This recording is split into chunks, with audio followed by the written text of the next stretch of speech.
Welcome everyone. Recording in progress. This meeting of the Somerville City Council to order.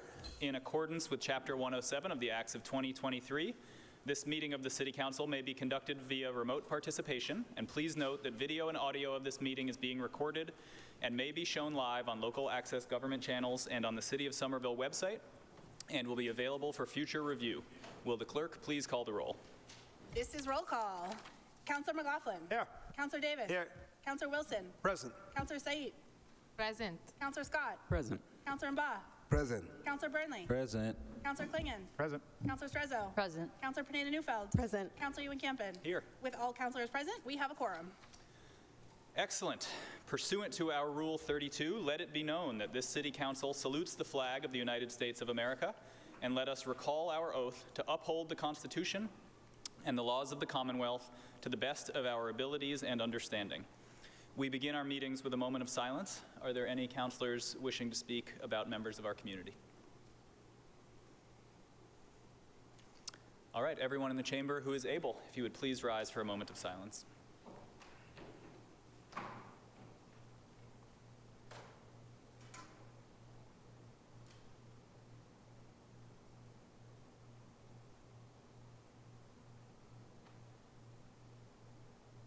Thank you all.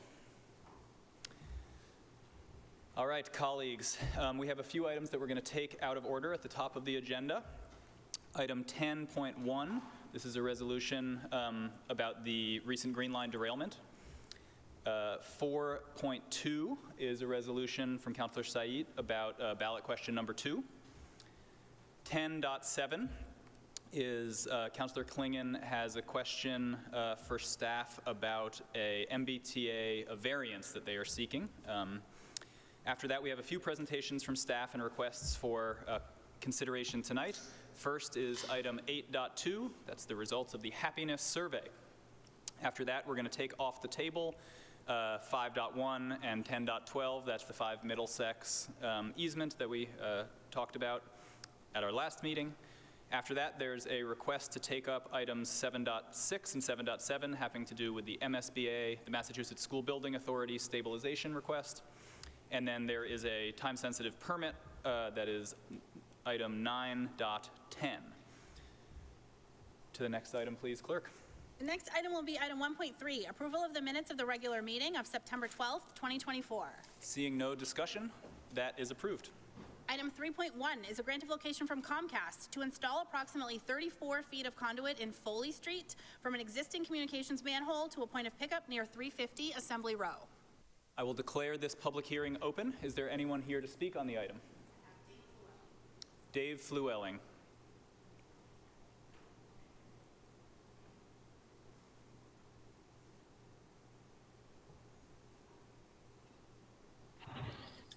Dave Fluelling, can you try again, please? Yes, can you hear me? Sort of. Just a moment. Can we try again, please? Yep. Dave Welling, Comcast, 9 Forbes Road, Woburn, Massachusetts. Would like to speak in favor of the Comcast petition to place 34 feet of conduit to provide service to number 350 Assembly Row. Thank you. Is there anyone else in the public here to speak on this item? All right, we'll close the public hearing. Are there any questions from councilors?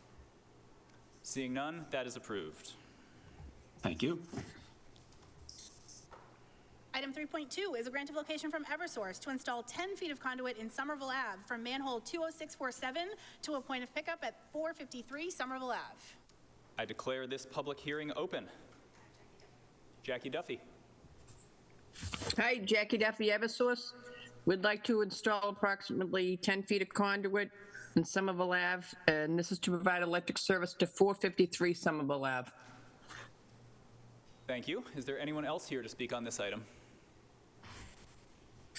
All right, we will close the public hearing. Questions from councilors? Seeing none, this item is approved. And that will bring us to the first item that we're taking out of order, which is item 10.1, a resolution by Councilors Burnley and Ewan Campen in support of safety and transparency on public transit.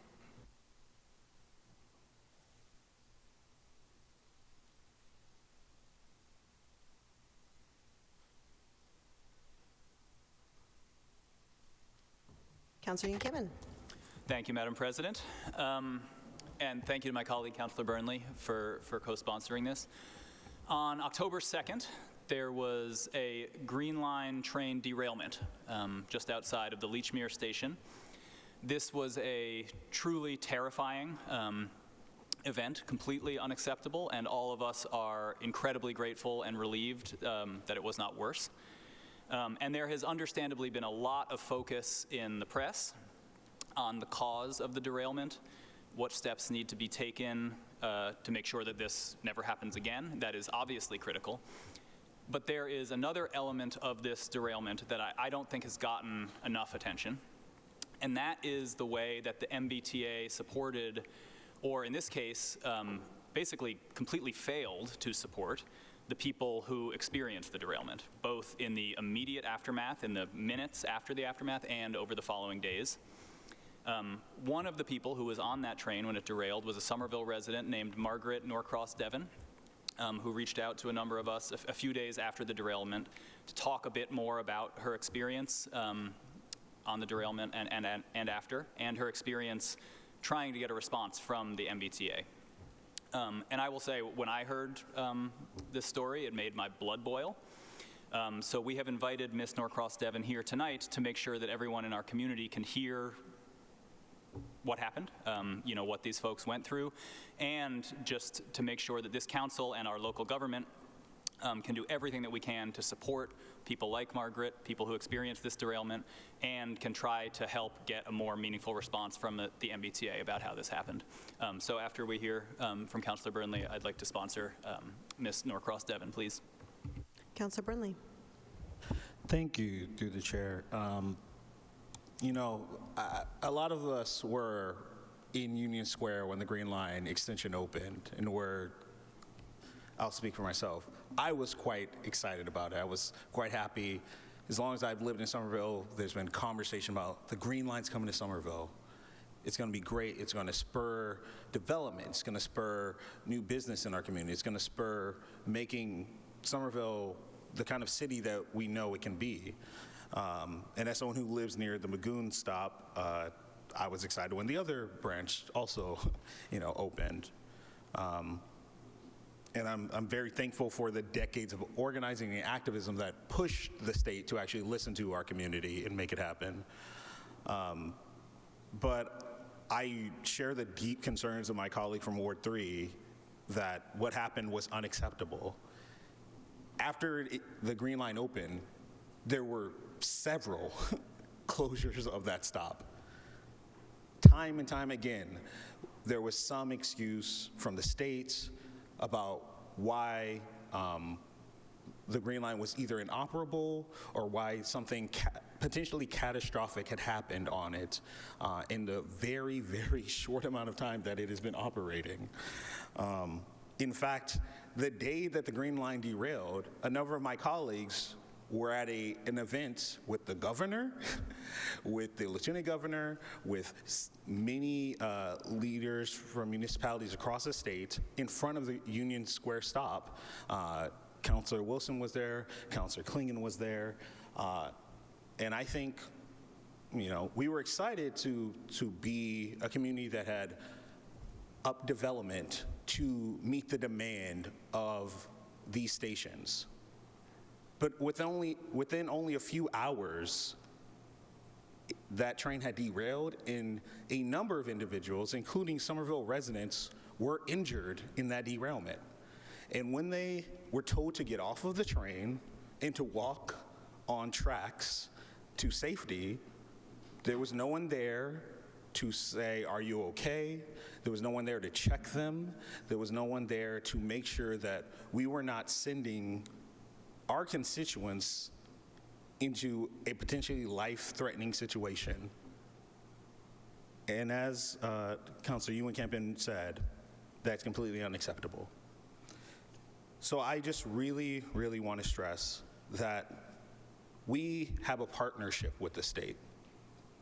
In so many ways, we are curtailed by the state, and we know they supersede us, and we don't have jurisdiction over them. But there has to be a limit of accountability, where we're saying if you are harming our residents, we are going to demand transparency and action from you to ensure that when people step onto public transit in Somerville, we know that there are safety precautions, protocols, and policies that will make sure that they get home safe to their families, that they can get to work without failure, that they can live a life that they deserve in a city that has become all too expensive and,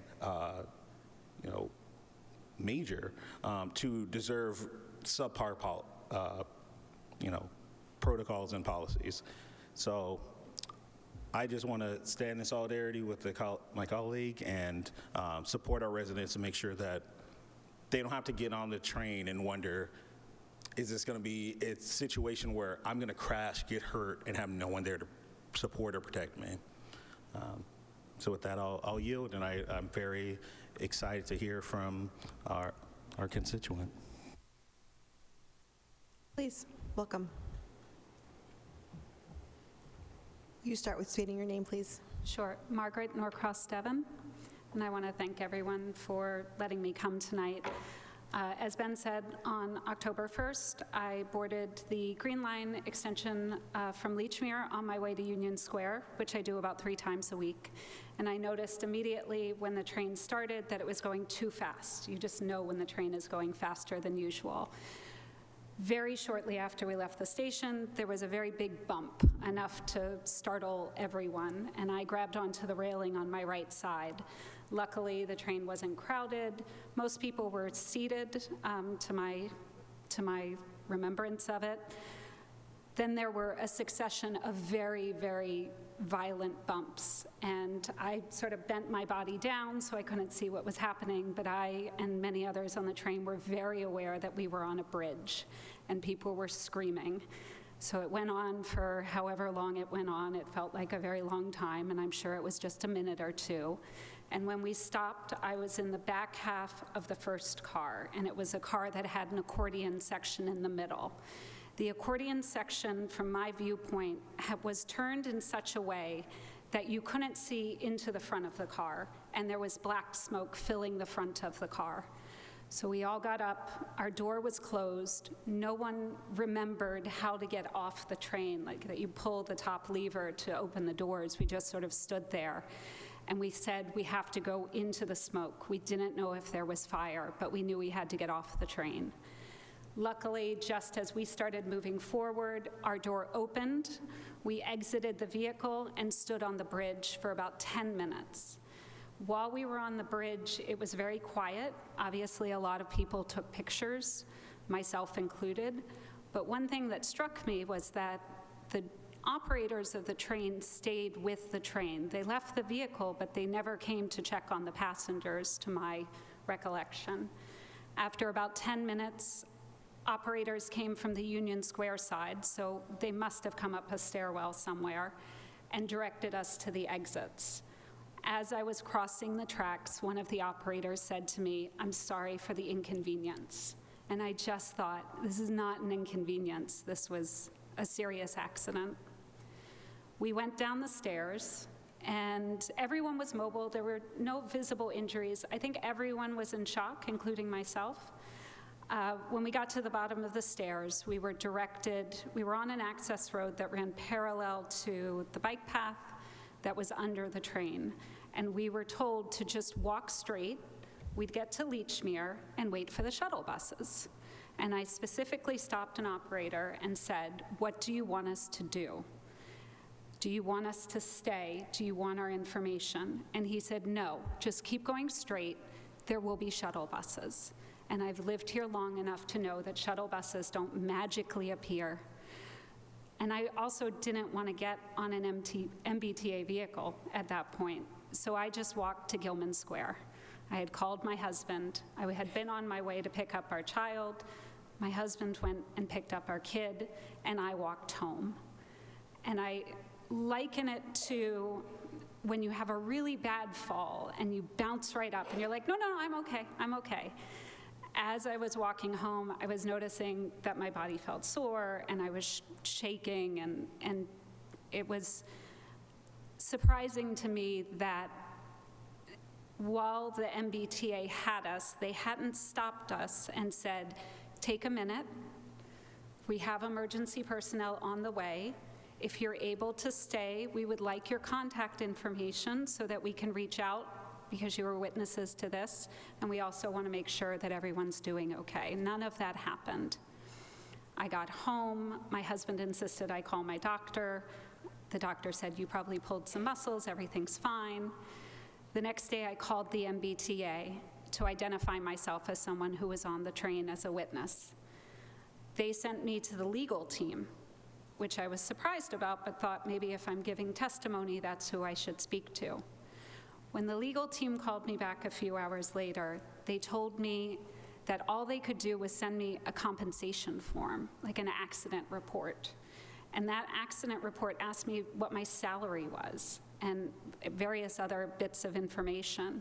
And when I explained to the woman from the legal department that that wasn't what I was looking for, I wasn't looking for compensation, I was looking for information about why we were left to our own devices and whether or not there were any policies or protocols in place to ensure passenger safety following an accident. I was told that that wasn't the legal team's responsibility, and that if I wanted to submit that kind of information, I could write a letter, put it in the mail, and send it to the general manager of the MBTA. And she said, that is your recourse. And at that point, I had been contacted by members of the media because I had been on a community forum where someone had self-identified as also being on the train. And I had reached out to that person saying, I was on the train too, I'm gonna send you a message. And we touched base, and she was okay as well, which was good. But because of that post, I had been contacted by the media. And at that point, I started talking to the media because in my mind, the MBTA failed the passengers. I understand that accidents happen. We can't avoid accidents, but we can have policies and procedures in place to ensure passenger safety in the immediate aftermath of the accident, and that's what was lacking. I spoke to the media, and because of outreach with Ben and also Mike Connolly, who was interested in what had happened to the passengers, the accident was on Tuesday, and I received a phone call from the chief operating officer on Friday. Another person who I knew was on the train had also done the same thing, called the T, and got his compensation form a week later. No one was able to give us answers about whether or not there were set policies to ensure that witness testimony was gathered, our information was collected so that we could be contacted, or to check in on us to see if we were okay in the next day. And as I said, I'm not looking for any sort of compensation from the T. What I want is to know that the next time that this happens, because it's unavoidable, that if there are injuries to passengers or passengers are involved, that there are stated protocols that are in place that the operators are trained on to ensure that personal information is gathered and that these individuals are given the opportunity to just stop and take a minute before sending us off, because it felt like they just wanted us to leave as quickly as we could. So that's what I'm asking for. Thank you. Councilor Ian Campion. Through you, I just want to thank you so much for what you've done to kind of share this experience. And I want to say that the MBTA is lucky that it was folks like you that they're dealing with that love the MBTA and that are trying to use this horrifying experience to help other people going forward. And I just want to add two things. I'm glad that because folks like myself, Councilor Burnley, State Rep Mike Connolly got involved, the MBTA has now taken more serious steps. That makes me happy as an elected official that I could help a little, but it just makes me furious that it took that. That from where I sit, folks like Maggie were ignored until a bunch of elected officials started raising a ruckus about that. That is not how this should work. These are people who went through what I think could easily be called a traumatic experience, and the idea that they were said, put a letter in the mail to Phil Ang, just really, really frustrates me. And I also just want to say, for the record, all of us as elected officials received an email in the aftermath letting us know that this had happened, the kind of lay of the land in terms of there were no serious injuries, thank God. I appreciated that, and I've been in communication with that team of outreach folks from the MBTA, and I've just made the simple request, can you please send us the policies of what is supposed to happen? Clearly this is not what was supposed to happen. What is supposed to happen? And there has been no response. Or I should say there's been a response that they're working on it, and they're going to try to get me that. They're trying to find where it's written down exactly what that policy is.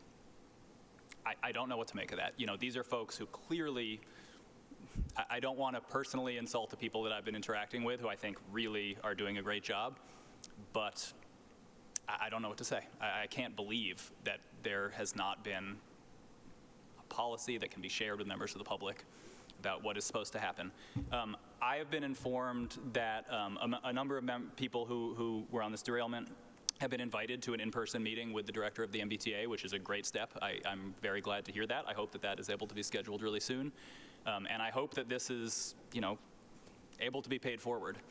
So again, through you, I just want to thank you for everything that you've done to, pay this horrible experience forward so that other people don't have to go through it. Thank you.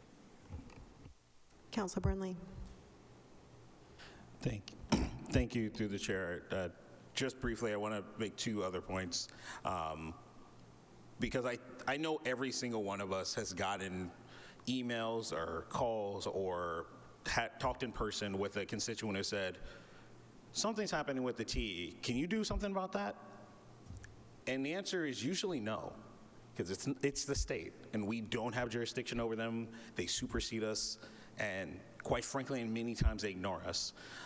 And to Councilor Ewen-Campen's point, we did get an email, or at least I did, after that derailment. The Green Line is shut down several times since it opened. This is the first time I remember getting some notification, hey, something went wrong. You should know, and this is how you talk to your constituents about it. So, and I'm glad they did it, but I just want to really stress and make clear for people that there is not a clear channel of communication from the state to the local government. And because people live their life at the local level and not the state level, I think that is abominable, and it does a disservice to all the people who live in Somerville, let's just talk about Somerville.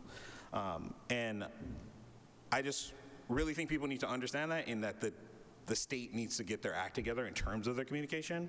And then on one other point, about this resolution in particular, I want to expand the language just a bit, because this incident was horrific, but the MBTA isn't just subway, it isn't just trains, it is also buses, it's also a ferry, it is so many forms of travel and vehicles of commute that Somerville residents use every single day. And I am glad people were safe here, but I am so worried that, a resident is going to get on a bus and get into a car accident, and that this same situation will repeat itself, where they're told, okay, you can walk, a shuttle will show up, or another bus will show up. That is an unacceptable way of engaging in these incidents. And I want to make sure that while we understand that an incident happened on the Green Line, that we're looking holistically at every single way that Somerville residents use the MBTA, so that they are not continually harmed by incidents that we know are going to happen eventually, and that we have the best protocols in place to ensure safety for everybody. So I just want to make that point too, that this is about the trains, but it's about more than just that. Thank you. Okay, this item's approved. Thank you. Thank you. Next item.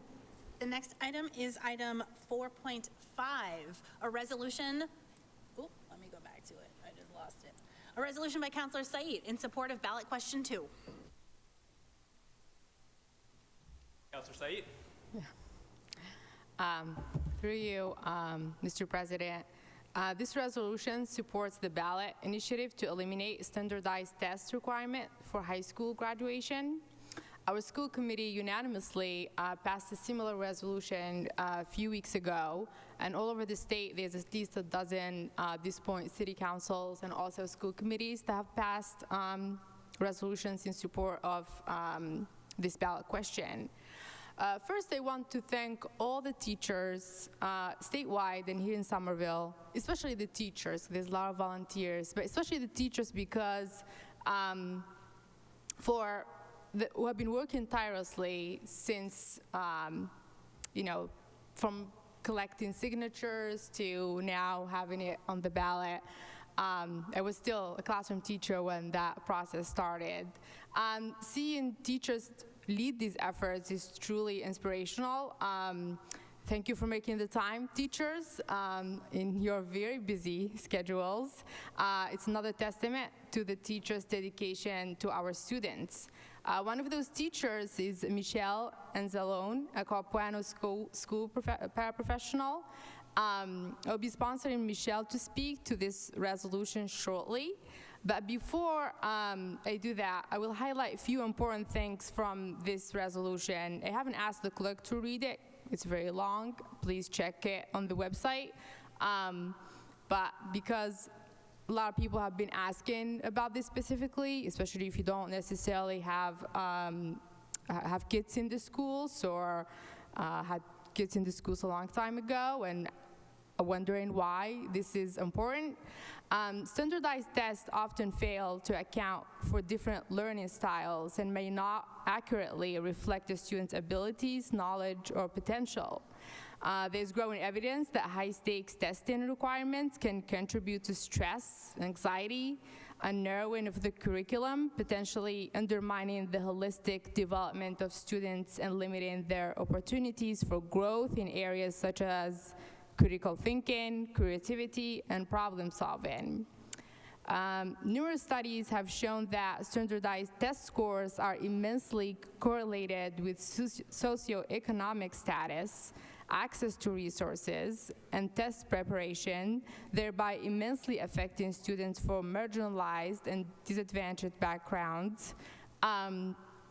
So tonight, supporting this resolution means that we will encourage the adoption of alternative assessment methods that better reflect students' diverse talents and achievements, such as performance-based assessments, which is something we've started doing in Somerville since 2020, comprehensive projects, and teacher evaluations. We will be advocating for the development and implementation of supportive measures and resources to help schools transition to alternative assessment models, ensuring that all students continue to receive a high-quality education. Because our teachers know our students better than any standardized test, let's hear from Michelle. Thank you, and let me note that the entire council wishes to co-sponsor this, and thank you very much for bringing it.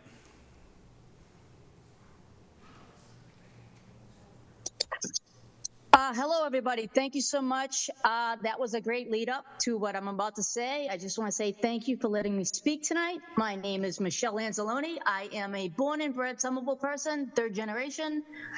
I'm also a special education paraprofessional, and I have been working in the Somerville school system since 2016. So one of the parents today was picking up their youngest at the Capuano, who told me that they were his oldest son was playing basketball, which is unified basketball.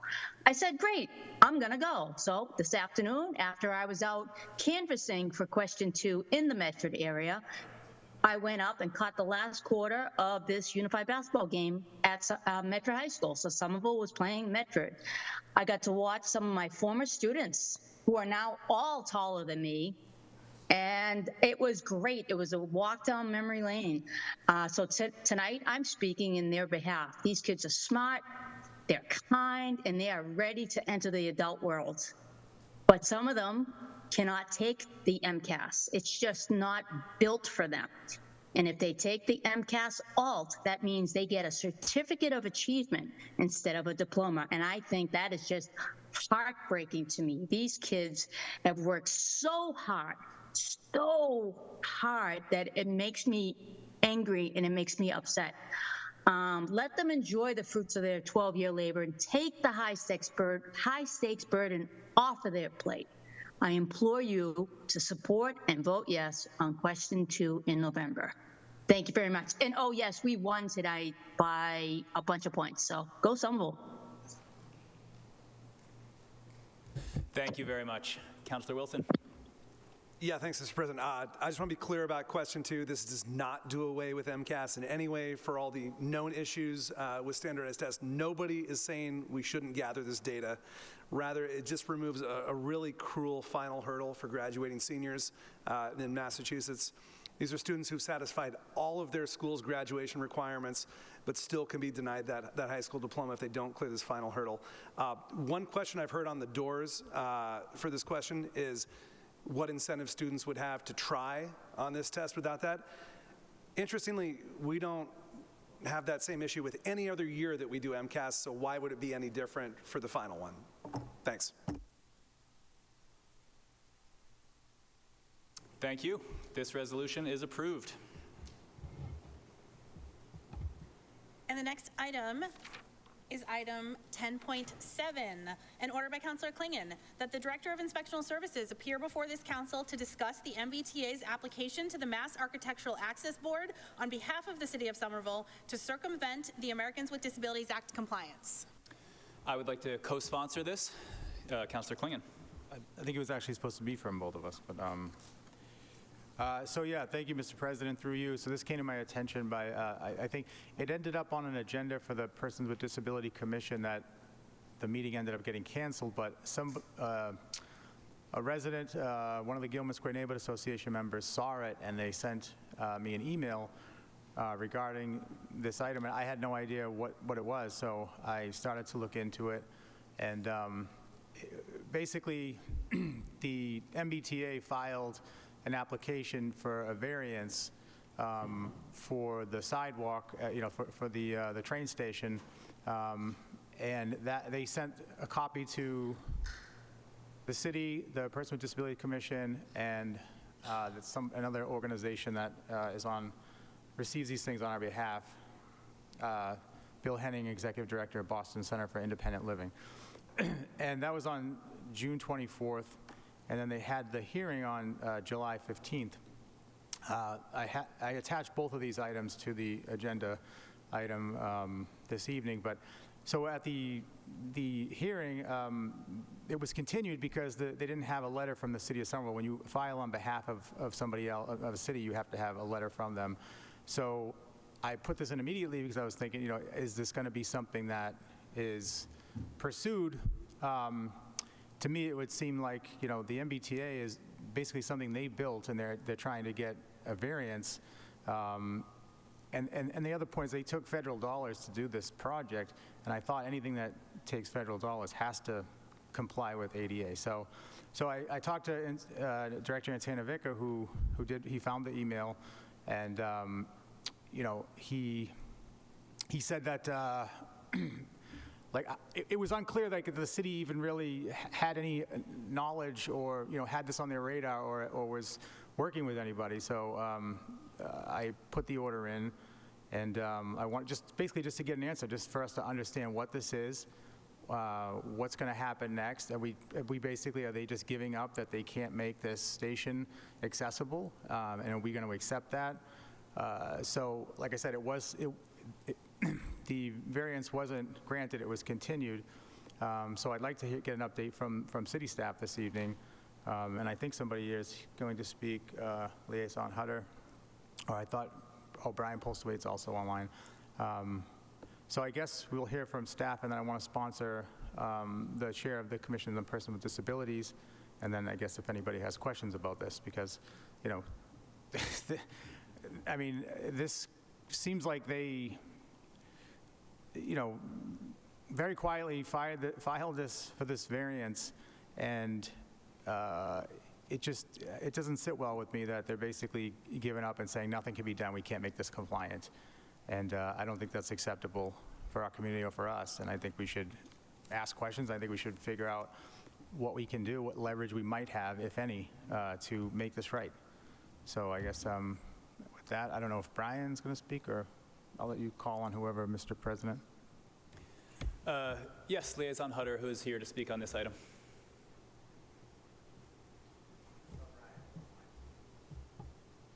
Thank you, President Ewan Campen. We do have Director Brian Polstowait, Director of Engineering, available to speak, and who is much more knowledgeable than I to answer some of the questions that the counselor just listed, so I'm happy to defer to the director. Thank you. Excellent. Thank you. Director Postlewaite, welcome. Thank you, counselors. Can you hear me okay? Yes. All right. I appreciate you letting me call in from home. I wanted to give you all an update of the information that I am aware of regarding this variance. This variance is not news to our department. We have been aware of it over the summer. This variance also came through the Disability Commission. A couple of key points that I think, just so everybody understands what this variance is in reference to, it does not have anything to do with the station itself. This variance is located on the Medford Street Bridge, which is not directly connected to the station. There's two other points that I think are important for the council to understand. The next is that the location of the variance is immediately adjacent to the abutment of the bridge, which is within the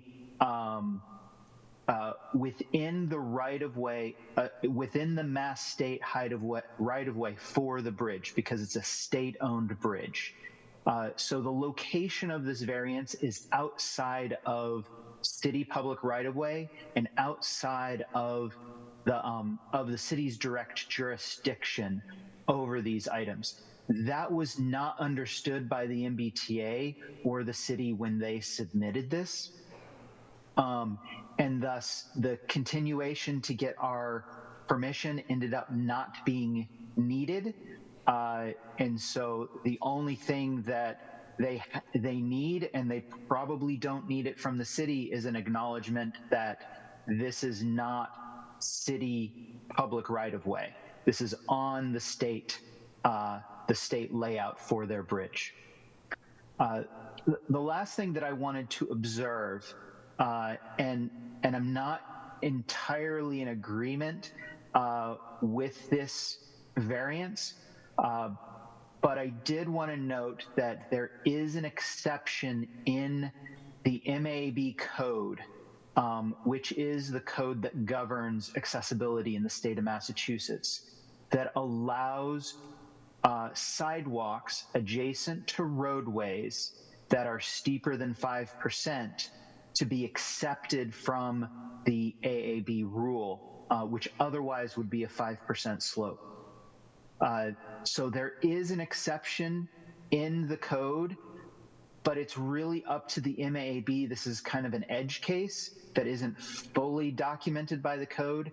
And my understanding is that the MBTA felt that they needed to have the MAB weigh in on this edge case so that they could get final read on it and have some closure for the project with this particular issue, because this section of sidewalk was built steeper than the 5% that would be just considered basic for the code.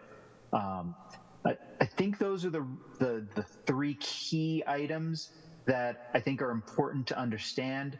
I think any more would get really technical, but I would be happy to review anything further and more technical in a committee meeting.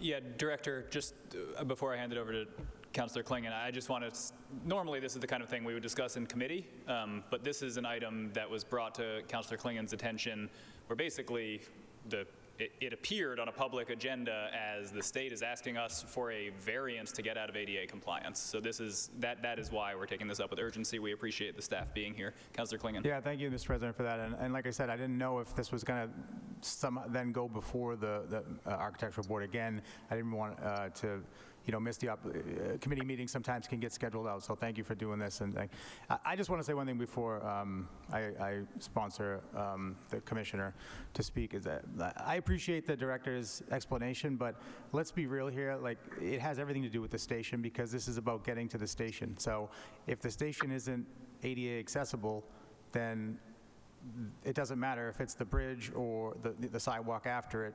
The bottom line is it isn't accessible, the station itself. So with that, I'll sponsor Commissioner Simeone to come up and speak on the issue. Welcome. That's okay with you. Thank you, President Van Campen, and thank you all tonight. We did not get to review this in our monthly meeting. It was sent out to the members to look at, and so that we can discuss, and it will probably be on next week's additional agenda. But I'm Holly Simeone. I'm the chair of the Somerville Commission for Persons with Disabilities. I'm also a resident, and this is where I live in Gilman Square. And it is important that variances come to the city, to the building inspections department, and to Brian, who's on top of these, and to the commission to give input on things about accessibility. And although there's a disagreement as to who owns the sidewalk, the road, or the bridge, the fact that there is a 15-inch curb drop is extremely dangerous, let alone not accessible. And that exists not only, get my bearings here, on Medford Street this way, no, that's back, and on School Street at the other entrance to the Gilman Square station. And what, as a layperson looking at design plans and actually walking in these areas, what amazes me is whoever owns it or built it or designed it, it's dangerous and it's not accessible. No one should be stepping down 15 inches from the sidewalk to the curb, and things don't line up properly. And I'm not saying I am in no way blaming the city. All I am saying is that someone who is building whatever it is in our domain, we have a responsibility to have said this isn't right. So I look forward to having a broader discussion, and especially having experts like Brian and others in the city. But I really think that from a perspective of a resident and a member of a commission for persons with disabilities, it is terribly inaccessible on many of them. I'd also like to add that this was put in June. It's my neighborhood. I was walking by, I was driving by actually, and I watched a GLX truck pull up and resurface that section and re-pour it after they placed this. So they started to make changes to it, and I don't understand if that's something they do outside of this, or if they were supposed to do that with permission. I have pictures of the work that they did and the heights of the area and the massive gaps. It's a very dangerous spot. And you should also know that that's a bike path, and there are big gaps that the bikes are going over too. So it definitely needs more eyes on it. Thank you, Ms. Simeone. Thank you. And thank you, Councilor Klingon. So I have a bunch more questions on this. I do want to be mindful of the agenda tonight. We're certainly going to send this to committee. It doesn't sound like there's anything time sensitive from the perspective of our conversation, but if there are other councilors wishing to speak on this, Councilor Burnley. Thank you. Through the president, I have one question for Director Postlewaite, and then one comment depending on his answer. I guess technically, Director Postlewaite, this won't be the question. If you could go to page 7 of the attachment that Councilor Klingon put forward, I know there's 2 attachments, but the one that's the actual design. There's an image of the station and the sidewalk that we're discussing, that says, quote, "Final station layout does not have a station entrance/head house in this location directly off of Medford Street."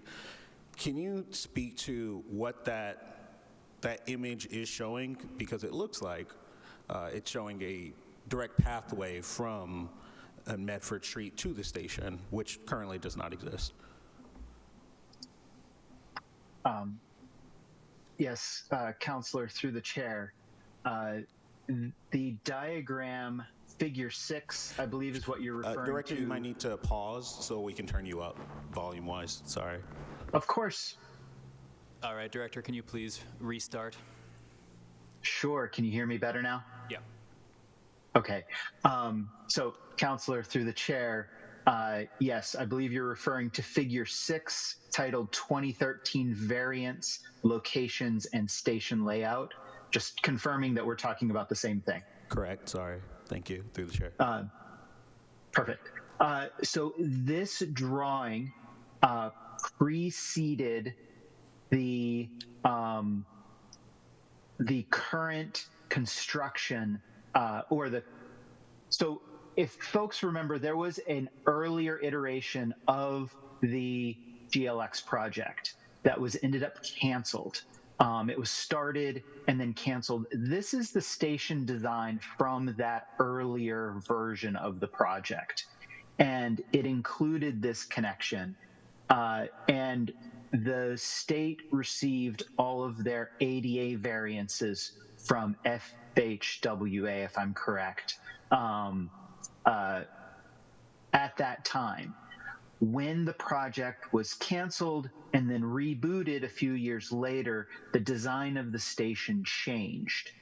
So that's why this diagram, referring back to those previous variances, show the old station location. But the variances were kept, which is why, and it's hard to see on this version, but that's why that there are the 4 blue sidewalks on or adjacent to the Medford and the School Street bridges have running slope variances in excess of 5%, which is the ADA standard. So those are the variances that were previously requested and received by the MBTA. The variance that's before the MAB now is a variance to exceed, as I understand it, to exceed those previous variances by about an extra 1%. Through the chair, if I may. Thank you. And again, these are not trick questions. I appreciate that because, again, the MBTA's extension was a project 30 years in the making. So I just want to make it clear for our constituents that there are many designs, there's many plans relative to this station, including a bridge that would be accessible. That bridge does not exist. And I think it's important to highlight that because in our last council meeting, we had folks here from the Gilman Square Neighborhood Council who are urban designers, who are architects, who had a plan using the Homan site, which the city owns, to establish a bridge to make this station accessible. So I just think it's really important to highlight that and to note that, unfortunately, the state fails municipalities often, and where they fail us, I think it is important for us to use whatever leverage we have to make it right for our residents, to create accessibility where there's inaccessibility, and to make our stations safer for everybody. And this is one of those examples that I think I would personally love to see at one of the stations closest to me. Thank you. Thank you. Councilor Klingon. If nobody else has anything, just one really quick question. It's almost like as a tease for a larger conversation. Through you, Mr. President, to Director Postlewaite. Director Postlewaite, do you think that this situation is fixable with regards to the bridge? Or do you think there's a solution that could bring this into compliance from your engineering standpoint?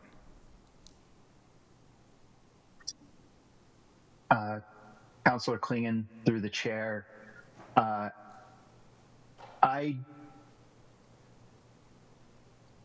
hate to say never. I think you know that about me. However, it would be extraordinarily difficult to make this section of sidewalk fully ADA compliant. And the reason is because existing infrastructure, namely the existing bridge and its height needed over the railroad tracks, and the proximity of Pearl Street, as well as the already constructed power station that supplies power to the Green Line, really make that challenging. That's not to say that it is impossible, and I know that we have looked at ways to make the bridge, if not compliant, at least more ADA compliant through various projects to redesign Gilman Square. So I don't think it's entirely off the table, but it would be very challenging. Mr. Thank you, President, Director. Nothing further, just send it to Housing and Community Development, or whatever you think. My thought had been public utilities, but that's fine with me.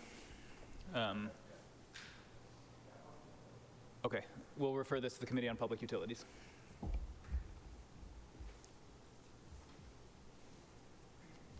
And the next item being taken out of order is item 8.2, an officer's communication from the Somerset Director, conveying an update on the happiness survey.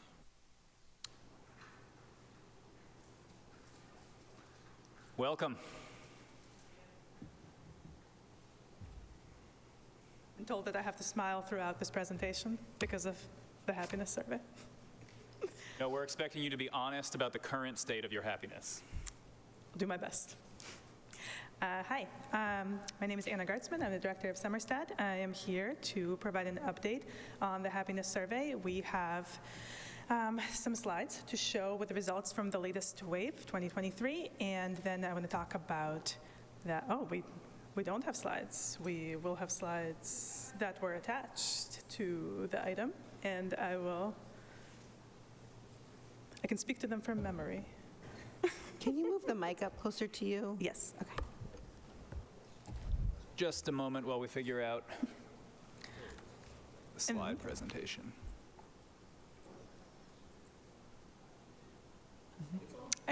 Look at that.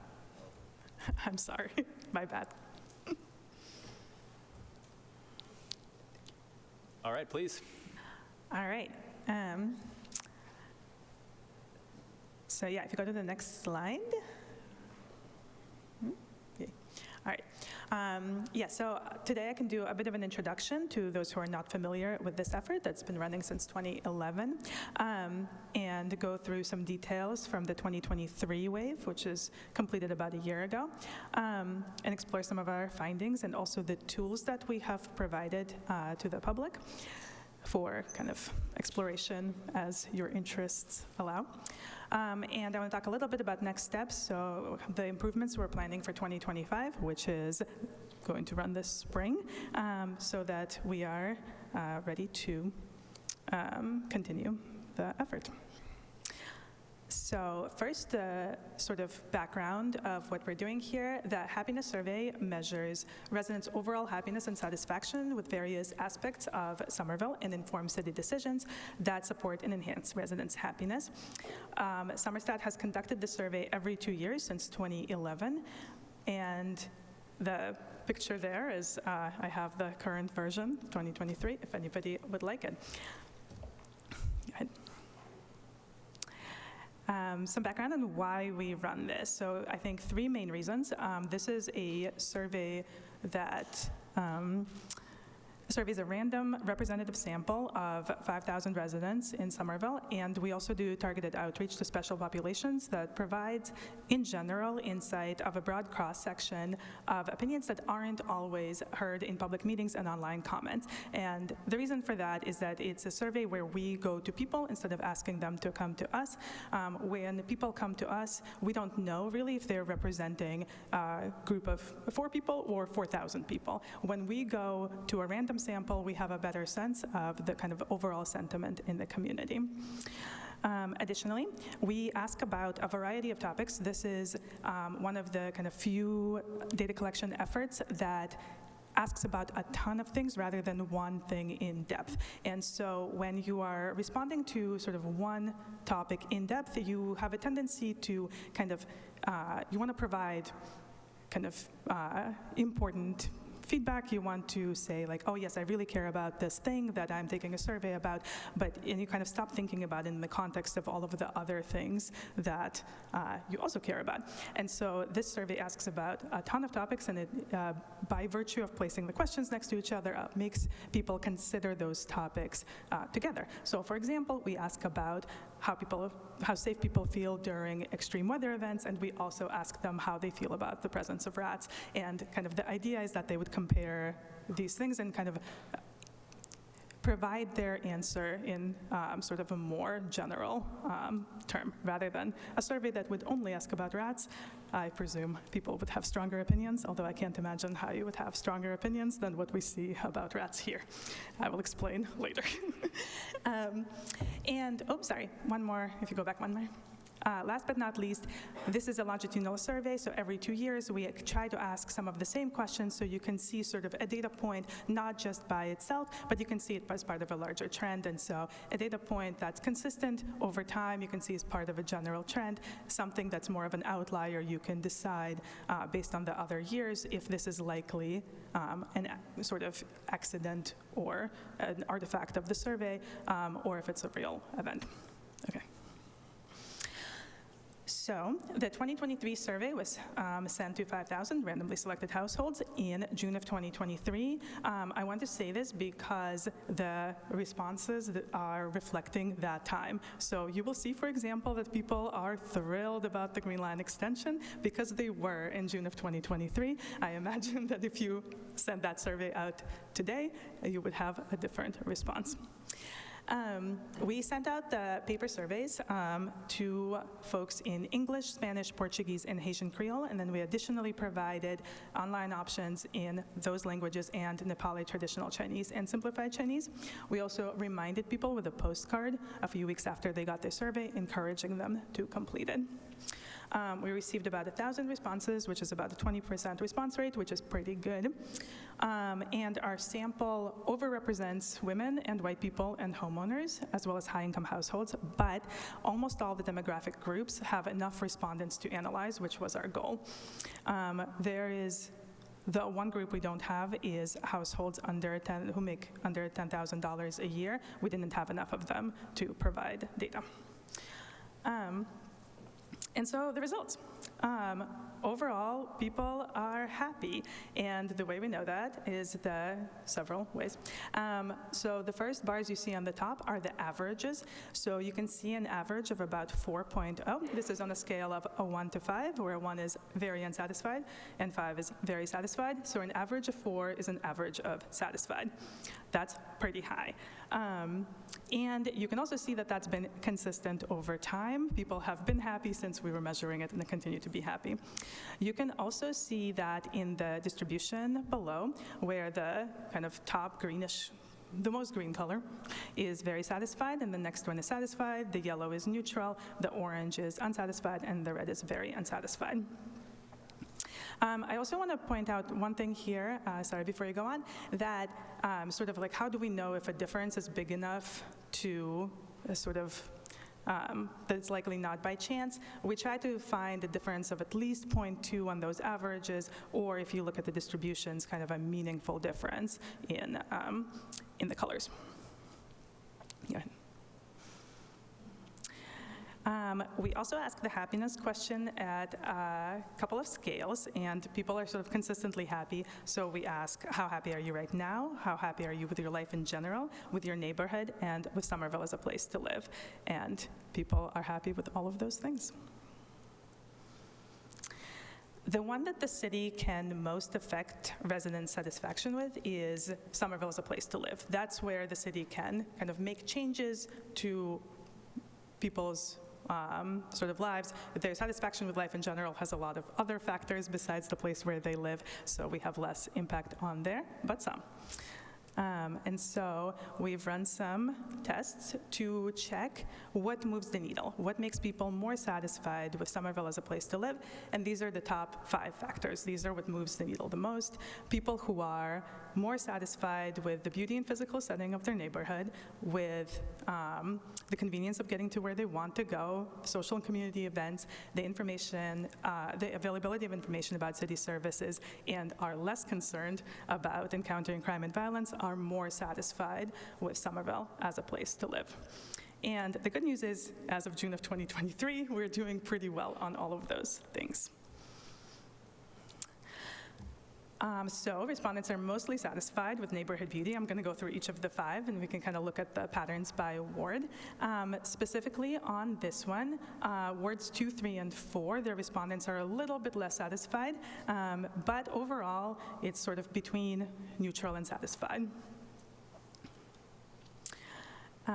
Respondents are pretty satisfied, around a 4.0, with convenience of getting around. They're especially satisfied in wards 1 and 6, which is not shocking. That's where there's a lot of transportation options.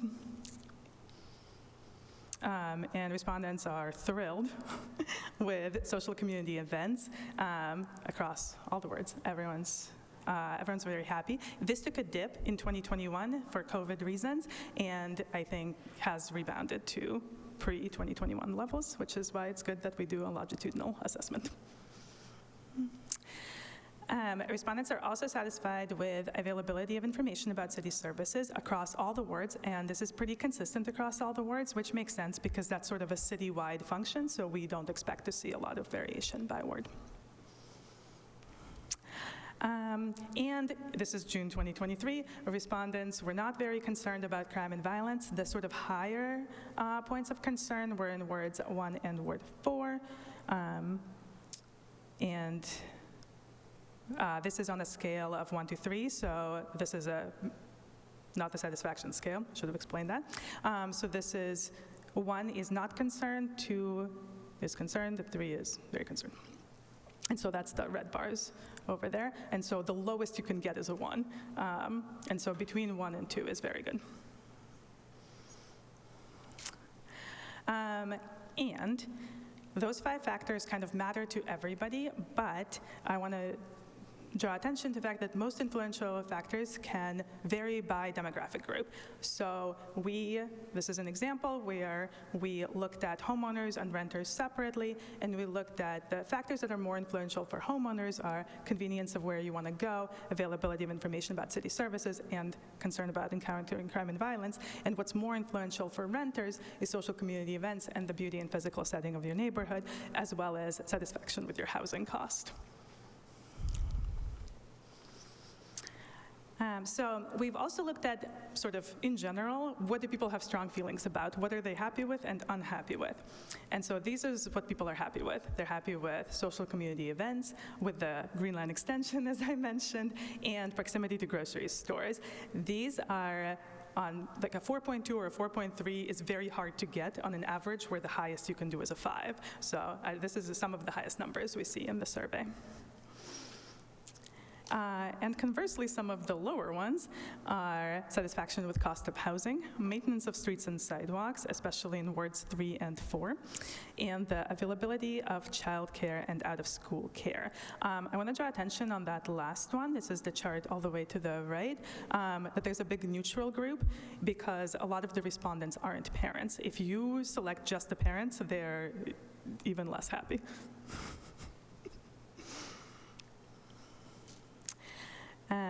We also asked, how concerned are you about the following items? And so this is on the scale of 1 to 3, so the closer you get to 3 average, the more concerned people are.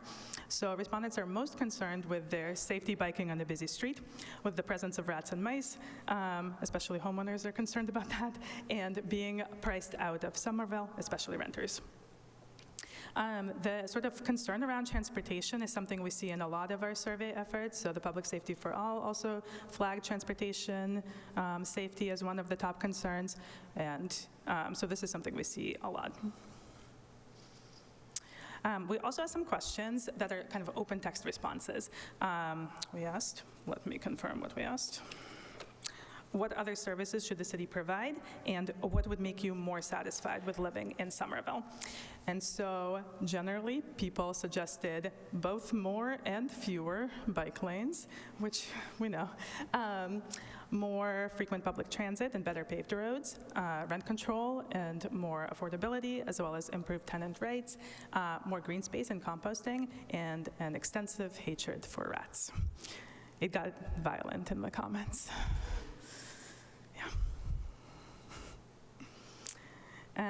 This is a more visual representation of that information. This is all the sort of two-word phrases that appeared in the data. Most common phrases are bike lane, affordable housing, green space, and sort of related terms to those. So what we have, this is just a brief overview. We have a ton of this data for exploration available online. We have the data set, we have an associated data dictionary, we have a data visualization that is interactive and you can check all sort of crosstabs around there. We've also started producing these like one-page, I put that in quotes because it's more of a one leaf, it's like a front and back reports on topics that we've been asked to do a deeper dive, and we are happy to do more. And yeah, if you have suggestions or ideas, if you reach out to us at data@somervillema.gov, we can definitely add that to our queue of future analysis projects. So the 2025 version, we are planning to start doing the design this winter, and we're releasing in the spring. So we'll be soliciting questions and survey topics for 2025 in the near future. The idea here is we want to kind of balance longitudinal data, so we want to ask some of the same questions again, but we also want to make room for new information. So we'll be figuring out kind of which things haven't changed recently and what we want to ask maybe every 4 years instead of every 2 years to make room for new topics. We're also making some changes to the distribution. We've worked on improving our address list, which is how we generate that random sample. We are also improving some sampling methods. We're hoping, right now we kind of do a sampling by ward, but we're hoping to do sampling by block group so we can get more fine-grained information on the geographic level. We also did some outreach for underrepresented groups, but we plan to do more because there was a lot of groups that we wish we had more responses from. And we have a plan to kind of increase the overall sample size by sending out postcards first to kind of encourage people to do it online, and because we can print more of them for the same budget, and then follow up by paper. So I'm happy to answer any questions. Thank you very much for that presentation. Are there questions? Councilor Pineda-Neufeld. Thank you, through you, Mr. President. Thank you for this really interesting, sort of a data nerd, so this was really fun to get. I have a comment, then a question. My comment is, you know, there could be so many issues that we disagree on as a city, but coming together for our extensive hatred of rats is really heartwarming. My question is, I assume the answer is yes, but I want to ask it anyway. Are you working with city departments for whom work with specific populations? I'm thinking about, you know, I assume Summer Viva would want to take this data and look at, you know, folks whose, you know, English is not their first language and kind of dig into the data set through that lens. Are you working with department heads to do that? Yes. Yeah, of course. We did a presentation for our internal kind of city staff, and we also are working with department heads to do deeper dives on sort of the topics that are interesting to them. So yes, we have done some research specifically on people who did the survey in other languages, and they are thrilled with SOIA services, I can tell you that, but there's only 12 of them, so. And yes, so in another example, we looked a lot at people who have difficulty paying for utilities. We're working with folks in HHS to kind of give them that information for follow-up. Great, thank you. Thank you. Thank you very much. I'll just say I really appreciate this study because I think it can be easy as one city councilor to forget. It can be hard to remember that we don't necessarily hear from a random sampling of Somerville residents. The people who reach out to us often have a problem. They're going through something tough and they're reaching out to us for help. And that, I think sometimes for me at least, can skew my experience of, you know, the general vibes out there. And so this kind of statistically rigorous kind of work I think is actually really valuable. And I thank you for the presentation. Yes, I think people are generally happy. That is the vibe that that we have. All right. Thank you. Thank you. This item is placed on file. And the next item that will be taken out of order is item 5.1, a request of the mayor requesting approval of an open space access easement at 5 Middlesex Avenue and Harold Cohen Way, which is going to be taken up with item 10.12, a request of the mayor requesting acceptance of an open space access agreement for 5 Middlesex Avenue and Harold Cohen Way.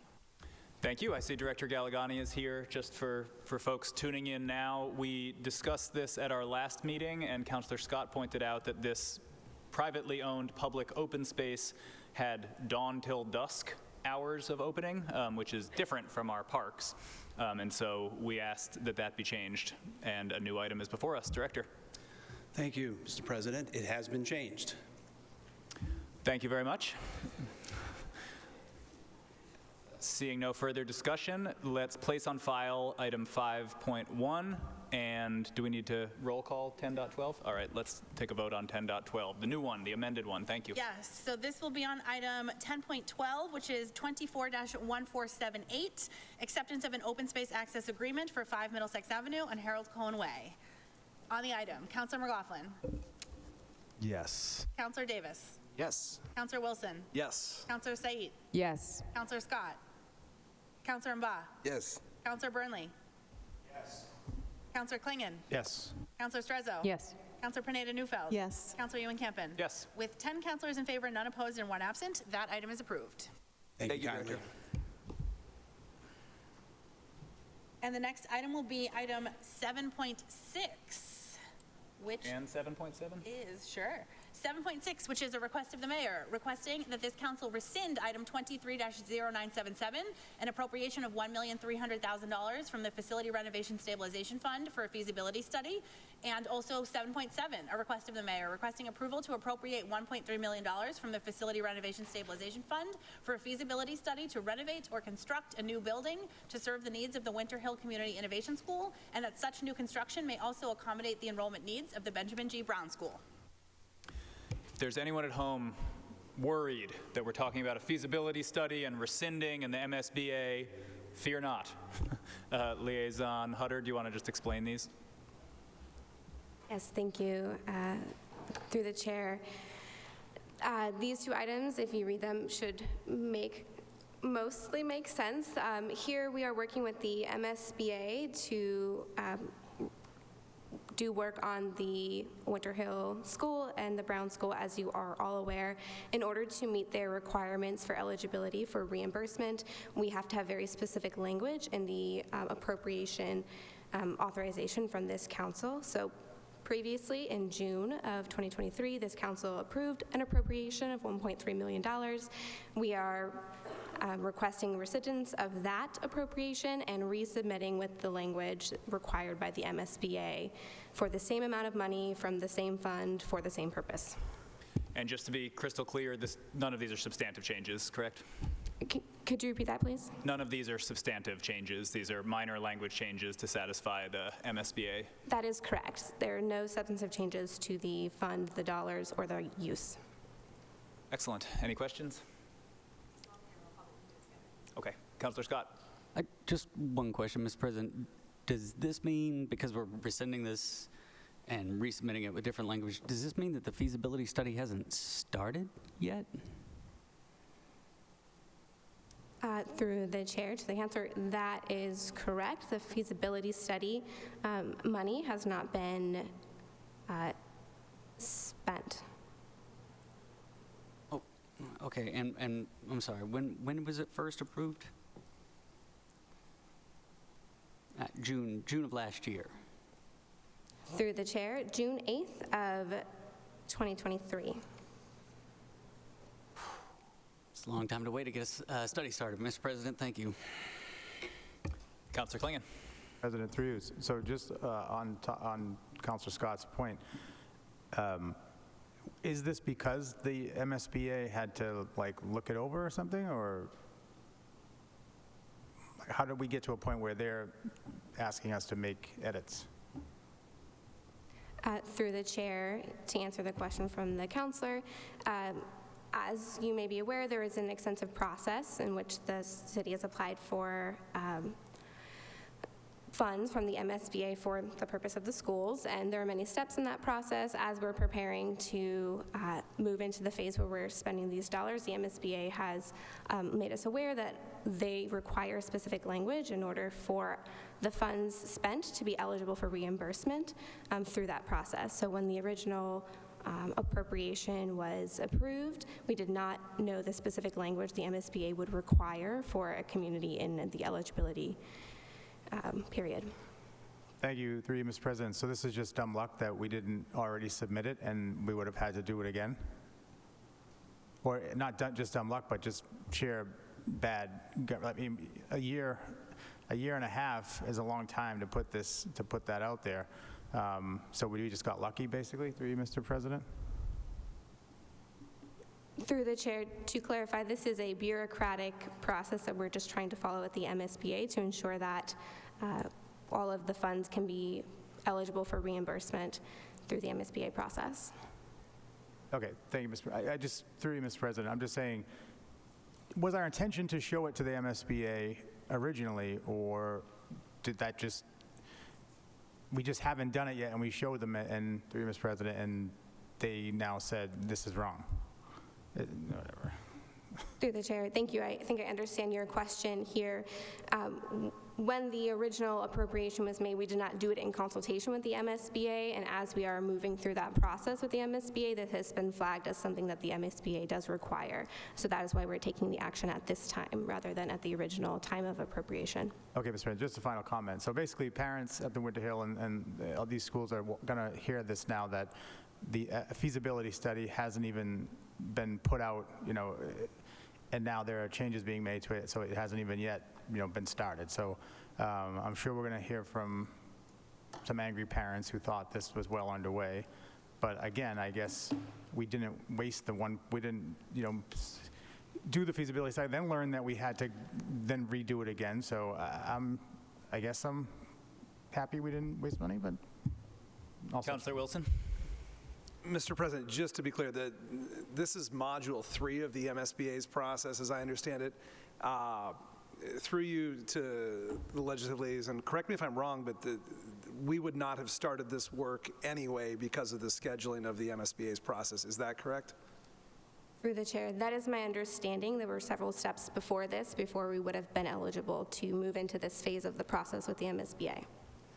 Mr. President, I asked just because there's enough anxiety out there about the timeline of this, and I wouldn't want anyone to think that anyone's been asleep at the switch, that we've caused any delays here with this. Thanks. That is my understanding as well. Councilor Klingon. Thank you, Mr. President. I guess you asked it in a more clear way than I did. That's exactly what I was asking. I thought it was clear, but thank you for clarifying on record so that people won't lose their minds. Yes, we are on the MSBA's timeline. The city is not slowing this down in any way, shape, or form, certainly not through this action. All right, let's roll call these two items, please. On items 24-1458, rescinding item 23-0977, and item 24-1459, appropriating $1.3 million from the Facility Renovation Stabilization Fund for the feasibility study. Councilor McLaughlin. Yes. Councilor Davis. Yes. Councilor Wilson. Yes. Councilor Said. Yes. Councilor Scott. Yes. Counselor Mba? Yes. Counselor Burnley? Aye. Counselor Klingon? Yes. Counselor Strezzo? Yes. Counselor Pineda Newfeld? Yes. Counselor Ewan Campen? Yes. With all counselors in favor, those items are approved. Excellent. Colleagues, I'm feeling like it's getting a little spooky in here, and with that in mind, what's our next item? With that in mind, the next item is item 9.10, a public event license from the mayor's office for Truck or Treat on October 24th from 4 p.m. to 8 p.m. Is there anyone here to speak on this item? Thank you, through the chair. I was expecting to have a director provide me some remarks, but I think I'm still waiting to, they actually are here in attendance, thank you.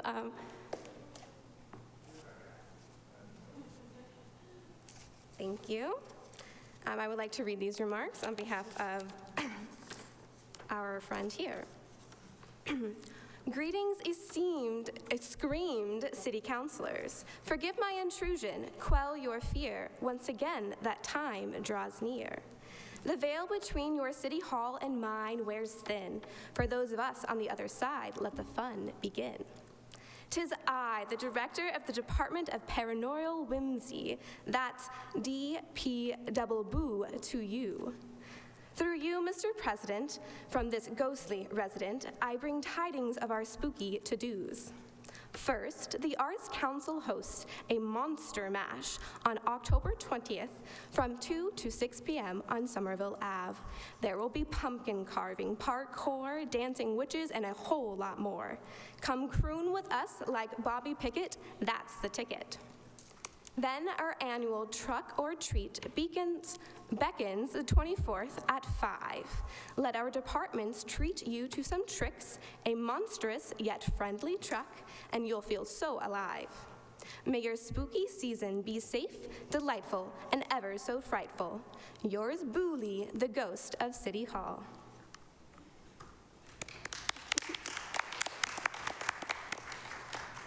Thank you, Commissioner.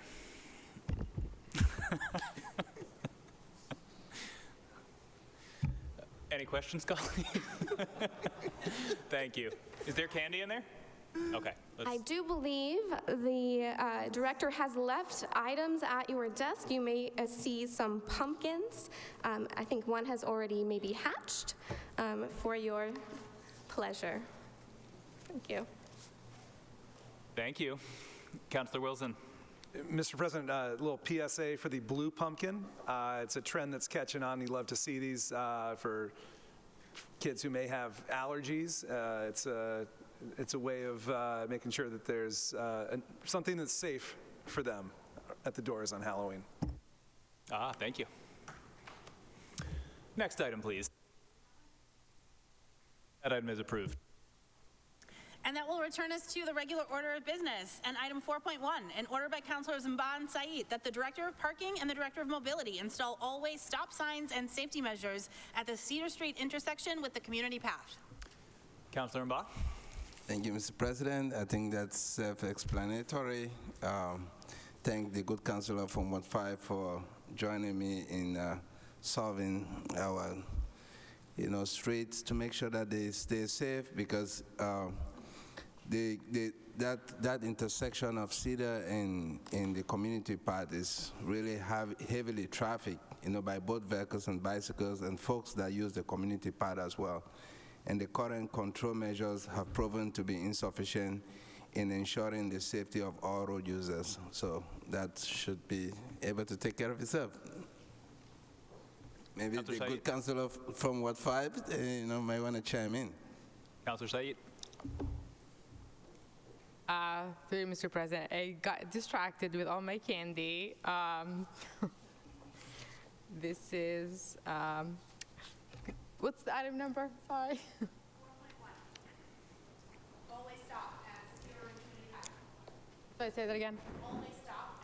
Yes. Can we take up the next item so we can just... The next item is on field lines. Okay.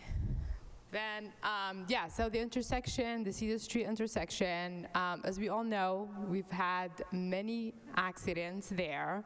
The cars don't slow down. I live on Cedar Street, the end of Cedar Street. the Broadway intersection, and I walk down Cedar Street every day. And this has been something that literally, like at every door when I was campaigning, constituents are very concerned about that crosswalk. This fall, I think it's fall to spring at some point, we will get speed humps on Cedar Street, but it's unclear what part of Cedar Street will get them. And now that the community path is open, it's been open for like a year and a half, it is extremely important that we make it safe for pedestrians to cross and also bikers to cross Cedar Street, because right now it is not safe. So if adding these like just stop sign in all directions and also having a raised crosswalk, like anything we can do to help, like having both would be great. So I would like to thank the at-large councilor for putting this order in, and I will speak again to this item when we get to the raised crosswalk order. Why don't we take up item 4.3? It's the item after the next one. Item 4.3 is an order by Councilor Said that the Director of Mobility install a raised crosswalk at the intersection of Cedar Street and the community path. Councilor Said. Yeah, through you, Mr. President. So we just add that, so this has been something that the Mobility Department, it's in their priority list. They did not get to it yet.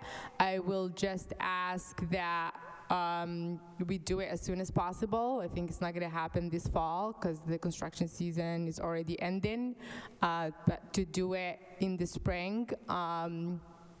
Again, this is a really big concern, and we even came up, not this specific intersection, but just safety, biking in the city, in the happiness survey that we just, the happiness survey presentation that was shared with us tonight.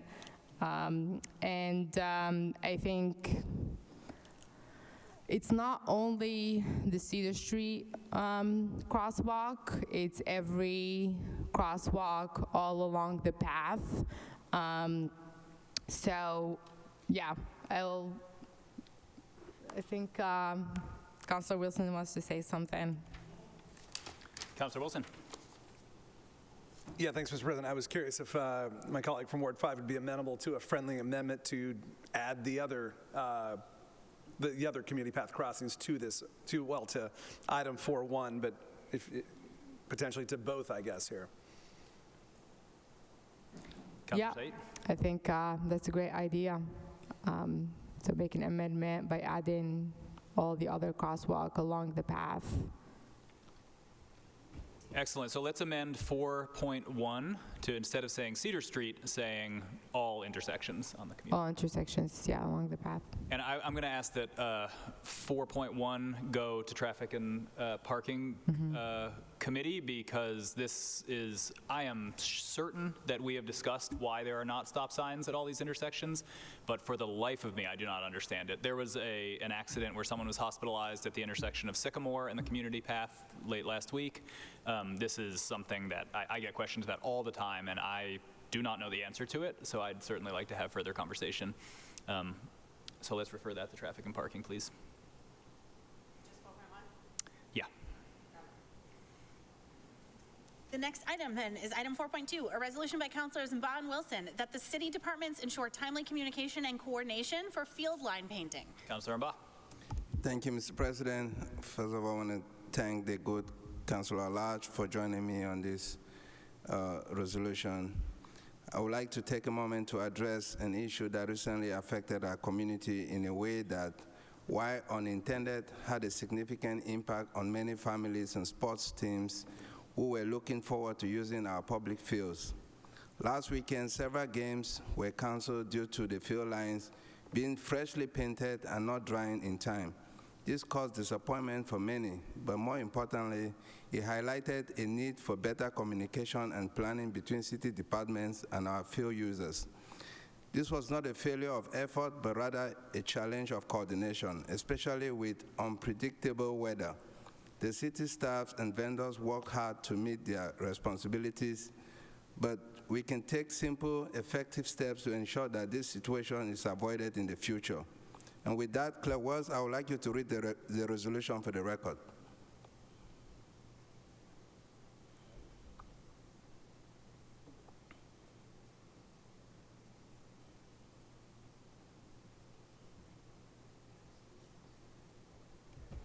Just a moment.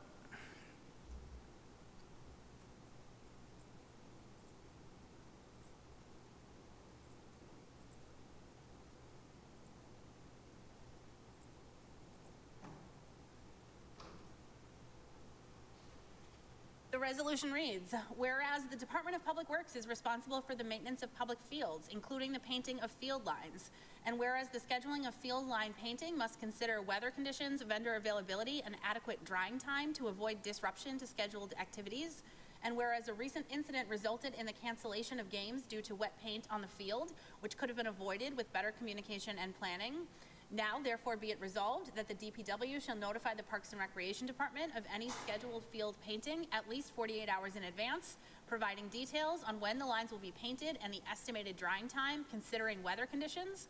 And be it further resolved that Parks and Recreation shall ensure that no permits are issued for field use during the drying period, allowing adequate time for the lines to dry before any activities are scheduled. And be it further resolved that in cases where the vendor's availability may affect the schedule, DPW and Parks and Recreation shall coordinate to minimize disruptions, ensuring that alternative dates for painting are considered, particularly in inclement weather, and Parks and Recreation shall notify affected leagues, teams, and permit holders of field availability updates due to maintenance or weather-related delays. And be it further resolved that the city shall review this policy on an annual basis to ensure it continues to meet the needs of the community and minimize disruptions to public field use. Thank you, Clerk Wells, to you, and I will yield now to my councilor at large for further, input. Councilor Wilson. Yeah, thanks, Mr. President. I want to thank my colleague at large for bringing this forward. This was definitely the talk of the soccer fields on Saturday morning after this happened. People were pretty irate. There are 2 nights every week in the spring and fall when vendors have field permits the next morning. That's Friday night and Saturday night. So it's a very simple ask here that painting happen any of the other nights out of respect to the organizations who do rely on those fields. It may not sound like a big deal having some games postponed. I can tell you from having had to go through the process of rescheduling games, it is brutal. Those makeup games have to be done on weeknights. And as we see out through the window here, there are numerous teams practicing on those fields on weeknights who have to be displaced to do makeup games. It ends up impacting, just one rescheduled game can impact 6 to 10 teams. So yeah, that should not be happening. And I want to thank my colleague for bringing this forward, and hopefully we can avoid this ever happening again. Thanks. Thank you. Would you like this referred to committee? This item is approved. Item 4.4 is an order by Councilor Said that the Director of Mobility explore ways to make the intersection of Gilman and Aldrich streets safer, including adding clear signage and painting. Councilor Said. Through you, Mr. President. So this specific intersection, Winter Hill, the elderly parent, contacted me after having a very scary moment where when they were on the bike with their child, a car did not stop. And looking at this, the parent realized that the signage is not very clear, and also that intersection needs to be painted. So I'm flagging this for the mobility department so they can add it to their priority list. Excellent. That item is approved. And before we get to the committee reports, I'd like to take a 10-minute recess, colleagues. Mr. President, can we have it sent to traffic and parking? Certainly. Thank you. Item 4.4 is referred to traffic and parking. And I will note the northern lights are allegedly visible. Is that why we're taking a break? It's a 10-minute recess.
All right, colleagues, we're back. And we are back to item 6A, a report of the Committee on Confirmation of Appointments and Personnel Matters, meeting on October 2nd, 2024. Councilor Pineda-Neufeld. My apologies, Mr. President. May I have just one moment to Of course. pull up my notes here? Thank you. Okay.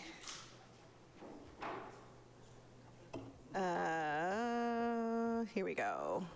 So the Committee on Confirmation of Appointments and Personnel Matters met on Wednesday, October 2nd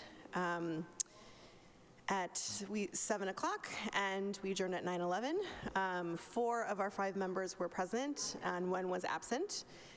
We took up some critical appointments this evening, 3 appointments. The first was the appointment of Lynn Richards to the Planning Board. Ms. Richards, a self-described code wrangler, told us that she recently started her own consulting business, and we talked extensively about her thoughts on housing and community needs, obviously development needs, site approval, special permits, and challenges that were unique to Somerville. Had a great conversation about her background and experience, and she was recommended to be approved by all 4 of the members that were present. We then took up the appointment of Courtney Brunson to the Somerville Redevelopment Authority. Ms. Brunson told our committee that she feels incredibly comfortable with federal and state policymaking, and she's excited about digging into local policy work. Talked about some really interesting issues, closing the racial wealth gap in the city, talking about, we spoke with her about eminent domain, and of course about her extensive background and experience. All of our committee members were really impressed by the depth of experience of both of these candidates, and she was recommended to be approved by all 4 of the members that were present. We then took up the confirmation of Shumaine Benford to the Chief of Police, and we had a long conversation with Chief Benford. He spoke of his 30 years of public safety experience, and the kind of range of experiences that brought him to Somerville. Asked some questions about, why Somerville, what brought him to Somerville. He spoke about being resource-driven, talking about his experience in urban centers, his experience already in the 3 weeks that he's been with the city. And the committee also asked about if he's seen and read the police operation and staffing study, and it talked extensively about his leadership style and leadership experience. We went into executive session. No votes were taken in executive session to speak with Chief Benford. We reconvened, and then all 4 of the members that were present recommended that he be confirmed. And with that, I ask that this committee report be accepted as submitted. Excellent. Seeing nothing from colleagues, that committee report is accepted. The next item is item 6B, a report of the Committee on Open Space, Environment, and Energy, meeting on October 3rd, 2024. Councilor Mba. Thank you, Mr. President. The committee met on Thursday, October 3rd. I want to first of all preface this by saying that there's a comprehensive report that is attached to this so that I don't have to belabor anyone, it's a 9-page report from the Department of Sustainability and Environment, anybody that wants to get into the details. But we had a thorough update report on how the department is implementing the Climate Forward Plan, and they appear to be making progress on 3 important programs. First, they are organizing the pilot program for the curbside collection of household organic waste for composting, which they expect it to get started in the spring. Second, they are designing a mechanism for rental registry that can be used for monitoring the energy efficiency of residential buildings and for assisting landlords and tenants to get assistance with upgrades of their power, heating, and cooling system. And third, the department is working with the Metropolitan Area Planning Commission on a roadmap plan for the retroactive decarbonization of all city-owned buildings and school buildings as well. In addition, the city's Clean Energy Use and Climate Change Commission will be presenting to the council a new ordinance that will expand its membership and its role as technical advisory and citizens advisory board on all of the climate and energy efficiency issues. These are all signs of progress, with the Climate Forward plan that we're really excited to hear. And Parks and Recs also sent us a memo almost an hour to the meeting about the summer 2024 activities for kids, so we decided to keep that in committee to take it up at the next committee meeting. So I ask that this report be accepted as submitted. Thank you. That committee report is accepted. Item 6C is a report of the Special Committee on Rodent Issues, meeting on September 30th, 2024. Councilor Klingon. Thank you, Mr. President. Through you, the committee met. Myself and Councilor Wilson were here. Councilor McLaughlin was on a family vacation. And so we had a discussion about the rodent program, as well as just the process of reporting rodent issues for problem properties. And, one of the things that we all know as counselors that was just confirmed is that their ability to enforce the rodent ordinance is really dependent on staff. So, we got to ask, like, if they get a complaint and they go out and they issue a warning, if they don't get another complaint from a neighbor again, then they'll assume that it was corrected. So I think the expectations of some residents, which, is rightfully so. I mean, ideally, we'd be able to, but there's just too many properties to be able to stay on every single problem property without sort of, prompting by complaints. So that was, understood, but certainly not ideal.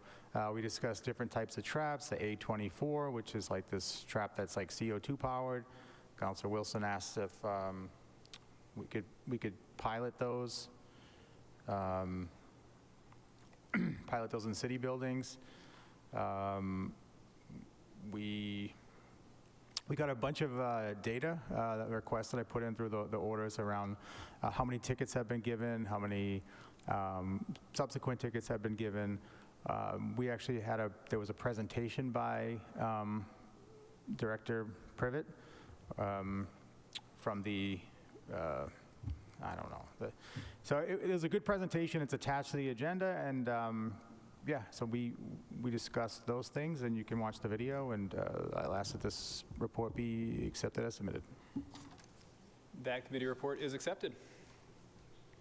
The next item is item 7.1, a request of the mayor requesting ordainment of an amendment to section 6-97 of the Code of Ordinances to change the effective date for the fossil fuel-free ordinance. That is referred to the Committee on Legislative Matters.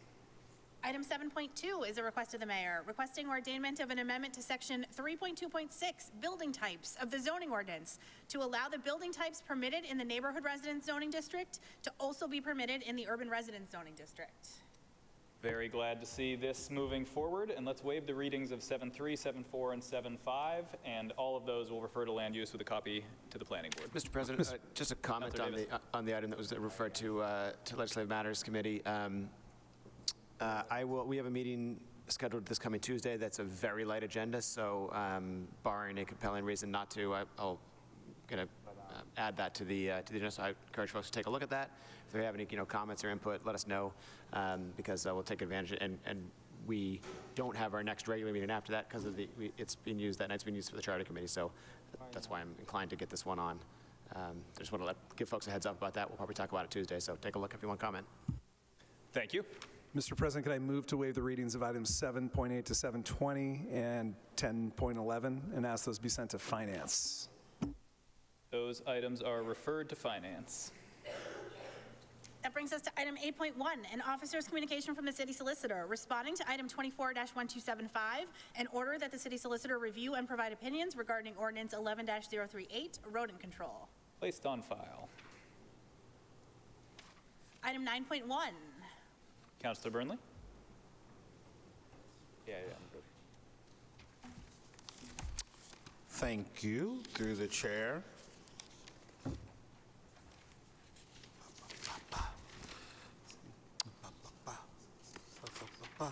I'd like to waive the readings of and move for approval of items 9.1 through 9.13 with a few shout outs to some of our amazing organizations in Somerville that are doing great work, including Mamas, which I know we all love here, who is doing a free clothing store on November 16th from 8 a.m. to 4 p.m., as well as one that's Mayor's Office, which is doing the Truck or Treat, our annual Truck or Treat, on October 24th from 4 p.m. to 8 p.m. And where is it? One that's very exciting for me, the Garlic Enthusiast of Metro West is doing a poly pumpkin spice meetup for polyamorous and non-monogamous folks in the area who are gonna, ironically, not be eating garlic, but, you know, probably eating pumpkin spice related things. And with that, I would ask for all these items to be approved. Those items are approved. Item 9.14 is a public communication from Harris Barinholtz submitting comments regarding ceasefire. That item is placed on file. Item 10.2 is a resolution by Councilor Burnley that the administration explore options to utilize the MBTA Communities Catalyst Fund to spur new housing acquisition or production, particularly in the Winter Hill, Gilman Square, and East Somerville neighborhoods. Councilors Wilson, McLaughlin, Said, Klingon, everybody would like to sign on. Councilor Burnley.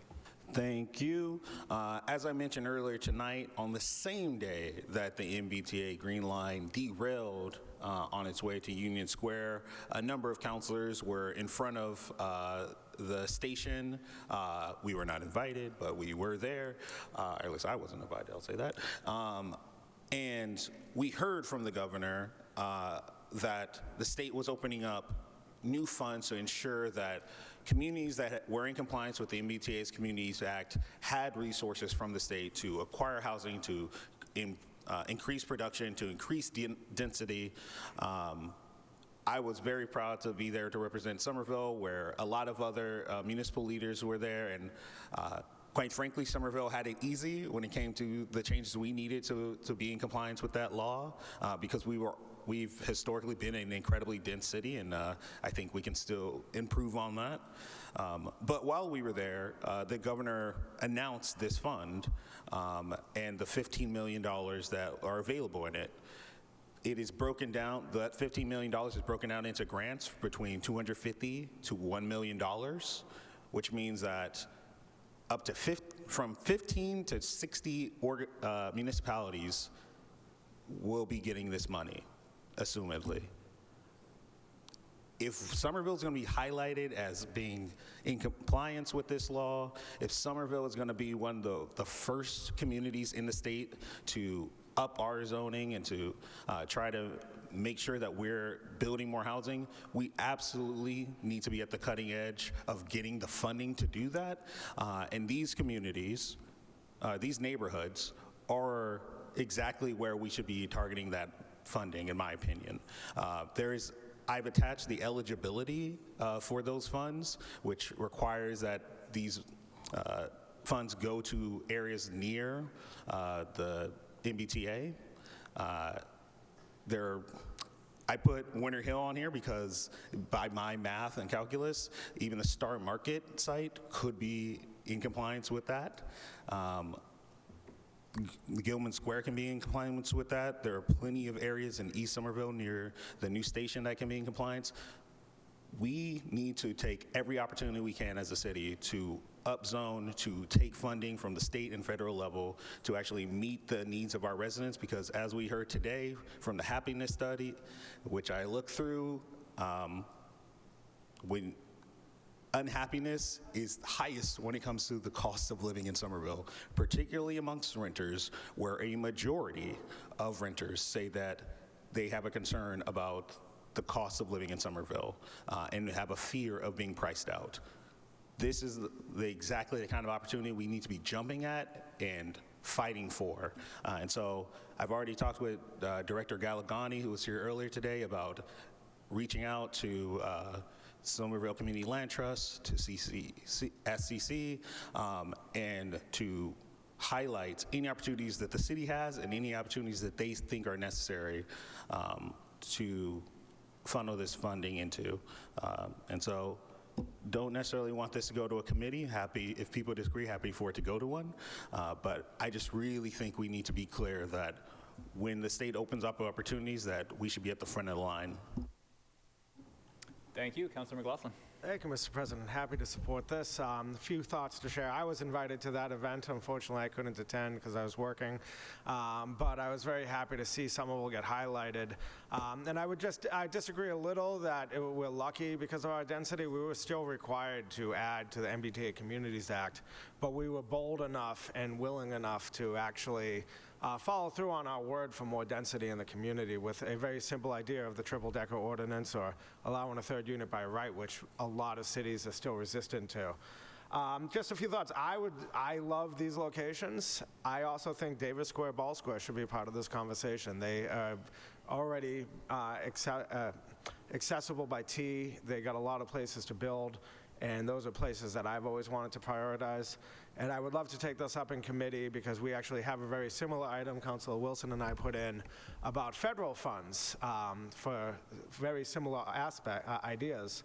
And some of you might remember a few months ago that when we discussed this item, we mentioned that there are state, federal, local funds to encourage growth in areas that have allowed transit. So I'm looking forward to talk about this. I thank Councilor Wilson for involving me in that order because it was his idea and I was happy to support him on it. And I'm looking forward to discussing this in committee with an item that already exists. Through the chair on that point, which committee specifically? Yes, committee. Oh, okay. Happy for this to go to land use. Happy to take a friendly amendment to add Davis Square and Ball Square onto that as well. Yeah. Excellent. I think we can discuss this in land use and get that cleared up. Item 10.3 is an order by Councilor Klingon that the Commissioner of Public Works repair the streetlights along Mystic Avenue between the Medford Line and Temple Street. Councilor Klingon. Thank you, Mr. President, through you. I just want to speak on this and talk to any sort of colleagues who share roadways that are state roads, that are state roads, but there's a confusion about maintenance. Right now, the state is going by an old agreement that all the poles that are wooden utility poles with fixtures on them that the city maintains, and the city is not wanting to change those lights. So it's embarrassing that I have to tell commissioners that there's some sort of bureaucratic fight going on when there's like literally 7 lights out on Mystic Ave, right near Mystic Housing, and right along Mystic Ave, a very busy, dangerous street. So I'm going to put this in anyway in hopes that we can have a discussion about whether this is an MOU or what has been in place, and why aren't we honoring that agreement anymore? And, you know, what can we do to just get these lights fixed? So I'm sure Judy probably has similar issues with Alwave Brook Parkway and maybe others who, McGrath Highway for Councilor Scott. So I want to send this to Public Utilities, Public Works. This item is referred to Public Utilities and Public Works. Item 10. Mr. President, waive the readings of 10.3, I'm sorry, 10.4, 10.5, and 10.6, and send them to Traffic and Parking. Those items are so referred. Item 10.8 is an order by Councilor Strezzo that the Director of Economic Development appear before this Council's Committee on Housing and Community Development to discuss the immediate plans and short-term response efforts to best support and sustain small businesses post-COVID. Councilor Wilson would like to co-sponsor. Councilor Mba and Councilor Davis. Councilor Strezzo. Right on. Thanks, colleagues. I'm really worried. We have a lot of small businesses that were lucky enough to make it past the pandemic and COVID. And now, with the ARPA funds evaporated or evaporating, we need another plan on how we're going to support our small businesses. And I've heard from quite a few small businesses in our city that are desperate at this point because they are seeking and grasping for resources. And we really have to have some short-term plans on this, medium-term size, and then, of course, a long-scale plan. I've had a good conversation with our Director of Economic Development on this, but I want to have a public-facing conversation of this as well, and so I'm delighted to have this in committee. Excellent. This item is referred to Housing and Community Development. Item 10.9 is an order by Councilor Strezzo that the Chief of Police and the Director of Human Resources appear before this Council's Committee on Housing and Community Development to discuss the current crossing guard staffing numbers and the recruitment plan for the 2024-2025 school year. Councilor Pineda-Neufeld would like to co-sponsor. Councilor Strezzo. Well, colleagues, we still are far understaffed with our crossing guards. We are still, I think we're still under 36 out of the 50-something slots we have positions for crossing guards. If you know anyone, or if in your neighborhood, or people that value pedestrian safety, please encourage them to apply and either take a shift, morning or in the afternoon. I know there's been flexibility in the past on splitting the time spots in this, because as we've had this conversation for far too long, we know that this is a bit of an antiquated job position at this point. The whole concept of someone who just had the time to come in the morning or the afternoon isn't as luxurious as it once was. So here we are, still far too many intersections without any safe crossing points. Don't even get me started on the state roads. Let's talk it out. Please send this to committee. Thank you. This item is referred to Housing and Community Development. Item 10.10 is a communication from Councilor Strezzo conveying information regarding the Construction Advisory Group. Councilor Strezzo. Oy. Okay, so speaking of building plans with our schools, I wanted to update you all on the first meeting that happened this week of the School Building Committee, of which I am the council liaison on. So we had a 2.5-hour meeting at the high school this past Monday, and as you are well aware, in April 2024, the city announced the creation of the committee, and for the process, and the community process went along, and people were picked. We have some Brown School parents, we have some Winter Hill School parents, we have some PTA members, we have a Green New Deal member, which is super cool. We have the school committee, and we have me and some parents as well. And we had a consulting firm that's overseeing it, the Consensus Building Institute. I want to say that it was pretty great that they did offer childcare in that first meeting. It was in person, and it was also recorded via the government TV, so you can see it for yourself, that 2.5 meeting. In the first meeting, we went over the process and who does what in this process and who is on this. They are still looking for members for this committee. So there's that. And I do want to say that the consulting firm had talked about going over the planning for the future meetings. And again, a lot of the members are parents, some with small children, and members of the community with a lot of obligations as well. But they were only offering Zoom options for the November and December meetings of these 2.5-hour meetings. And so there was a discussion on that. And when it was brought up that the option of a hybrid meeting, the consultants said they weren't sure they could do that and had to talk it over. I think that could be a potential barrier for equity and transparency, and also accessibility, as one of the members of the committee mentioned, that they have a disability and Zoom meetings are difficult for them.